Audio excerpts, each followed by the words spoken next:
আসসালামুয়ালাইকুম friends, আজকে আমি ঈদের একটি স্পেশাল আইটেম আপনাদের সাথে শেয়ার করব। আর এর জন্য আমার যে উপকরণগুলো লাগবে তা হচ্ছে 100 গ্রাম লাচ্ছা সেমাই, হাফ কেজি দুধ, গরুর দুধ নিয়েছি এখানে আমি, যেটাকে আমি ভালো করে জাল দিয়ে ঘন করে নিয়েছি। চায়না গ্রাস নিয়েছি 10 গ্রামের মতো, চিনি নিয়েছি 1 কাপ, আপনারা কম বেশি করে নেবেন। আর নিয়েছি সামান্য একটু ঘি, প্রায় 2 টেবিল চামচ পরিমাণ। এখন আমি একটি পাত্র বসিয়ে দিয়েছি চুলাতে। এখানে আমি দিয়ে দিব ঘি,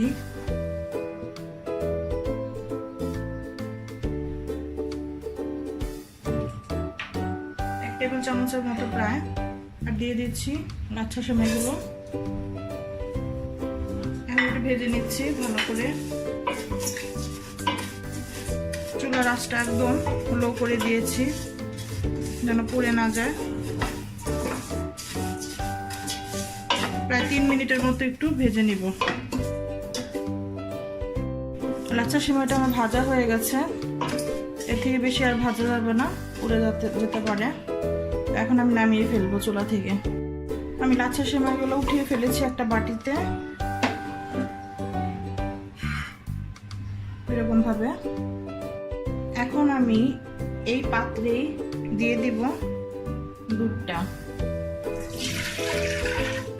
এই দুধটা আমি আগে থেকে জাল করে রেখেছি, তাই বেশি জালের প্রয়োজন হবে না। আর দিয়ে দিচ্ছি চিনি। চিনিটা আপনাদের পছন্দ মতো আপনারা দিবেন, কম বেশি করে। আমি এখানে প্রায় 1 কাপের মতো দিয়েছি।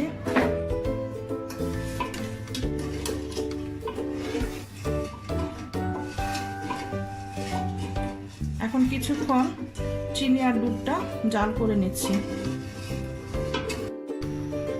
এখন দুধ আর চিনিটা ভিতর দিয়ে দিচ্ছি আমি সামান্য একটু কালার।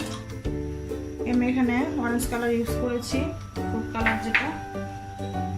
আর দিয়ে দিচ্ছি 1 চা চামচের মতো এলাচি পাউডার। আপনারা চাইলে ভ্যানিলা এসেন্সও ইউজ করতে পারেন। এখন বলক না আসা পর্যন্ত আমি দুধটা জাল করব। অন্য একটি চুলায় আমি যে চায়না গ্রাসটা ভিজিয়ে রেখেছিলাম ওটা দিয়ে দিচ্ছি। সামান্য একটু পানি দিয়ে দিচ্ছি।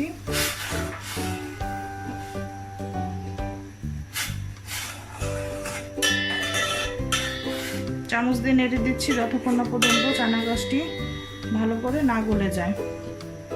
এদিকে আমার দুধটা বলক চলে এসেছে।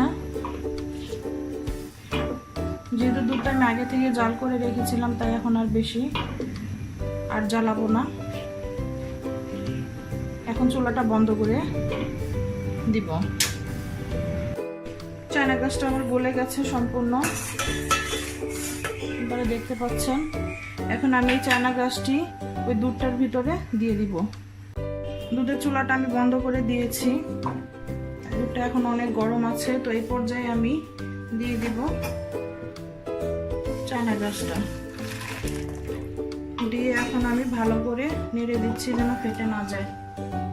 চুলা বন্ধ করে এই দুধটা নাড়তে হবে ভালো করে।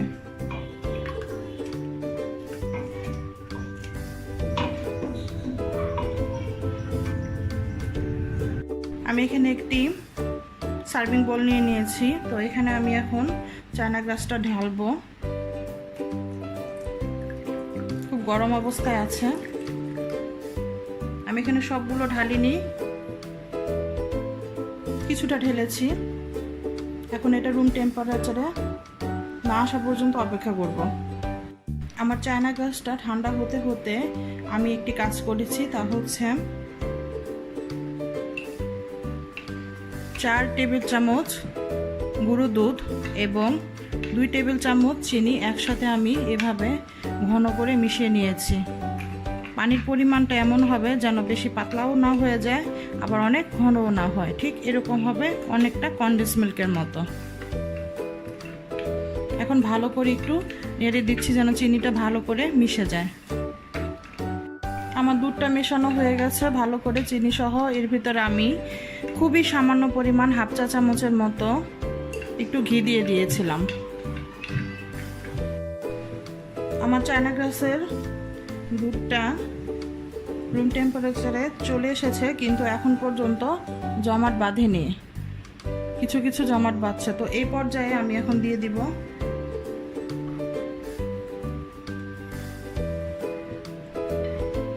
সেমাইগুলো। লাচ্ছা সেমাইগুলো আমি খুবই আস্তে আস্তে দিব।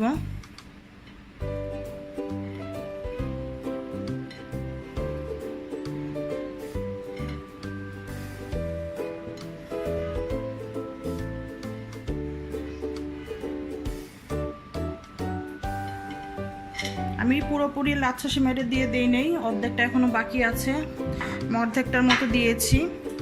এখন এর ভিতরে আমি দিয়ে দিচ্ছি কিছু কিশমিশ,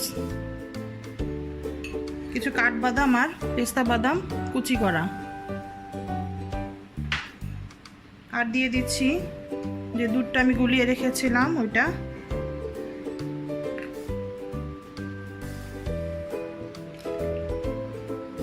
সব দিয়ে দিব না, কিছুটা দিলাম। এখন আমি প্রায় 10 মিনিটের মতো আরো অপেক্ষা করছি। প্রায় 10 মিনিটের পর আমি আবার চলে এসেছি। এখন বাকি যে চায়না গ্রাসের দুধটা ছিল ওইটা আমি আস্তে আস্তে দিয়ে দিব। খুব আস্তে আস্তে দিতে হবে, কোনো তাড়াহুড়া করা যাবে না।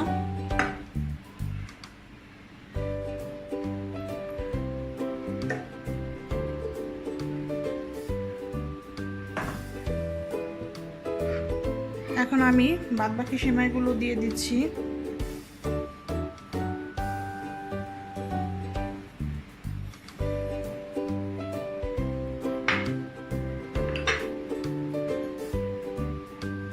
কিশমিশ,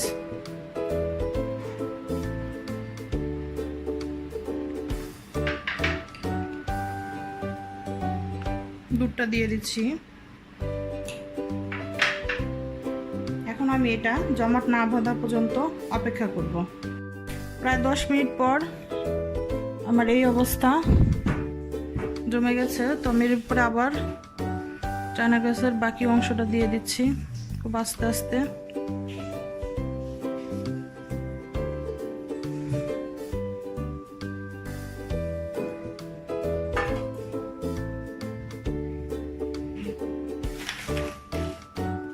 সামান্য একটু সেমাই দিয়ে দিচ্ছি।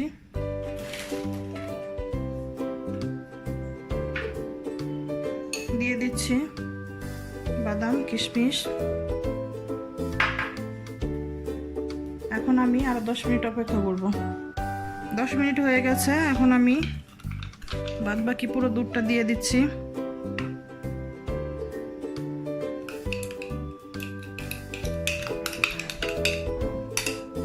এখন আমি ফ্রিজে ঢুকিয়ে দিচ্ছি প্রায় আধা ঘন্টার মতো। আমি একটু কেটে আপনাদের দেখিয়ে দিচ্ছি কত সুন্দর হয়েছে ডেজার্টটি।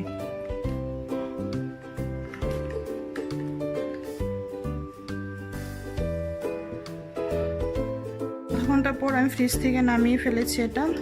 আপনারা দেখেন কত সুন্দর ঘন হয়ে গেছে, জমে গেছে, অসাধারণ খেতে। আমি কেটে অলরেডি সার্ভ করেছি আর একটি বাটিতে।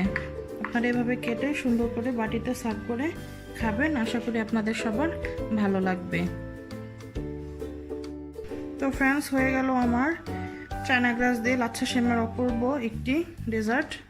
ঈদের জন্য একদম পারফেক্ট। তো আশা করি রেসিপিটি আপনাদের ভালো লাগবে। যদি ভালো লেগে থাকে তাহলে অবশ্যই আমাকে লাইক শেয়ার কমেন্টস করতে ভুলবেন না। সাবস্ক্রাইব করবেন, সাবস্ক্রাইবের পাশে বেল আইকন বাটনটি অবশ্যই ক্লিক করবেন।